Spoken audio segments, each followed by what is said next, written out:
Almost 400 nursing and assisted living facilities in Texas have at least one case of COVID-19, but the state still refuses to release where these facilities are located or how many cases are in the homes.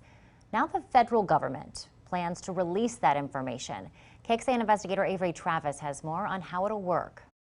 I don't know what's going on. I can't find out what's going on in the facility. I'm scared. I'm worried. My mother, my grandmother is worried. Those are just some of the complaints the AARP is hearing from their members in Texas nursing homes. They all handle it a little differently, and so it really depends on how that facility communicates. Amanda Fredrickson says they're frustrated by this patchwork response for families and for the community, since all facilities have to submit COVID-19 data to the state. Still, Texas continues to cite privacy laws as the reason for not turning around and releasing this information. But as of this week, the Centers for Medicare and Medicaid, which regulates these homes at the federal level, will require weekly reports on cases, deaths, the amount of PPE, ventilators, and testing in a home, plus any staffing shortages. Then they say they'll post this data publicly. From a workload perspective, it's additional reporting of the same information that they've already reported. At the same time, there's going to be a learning curve. I mean, it may be the same information,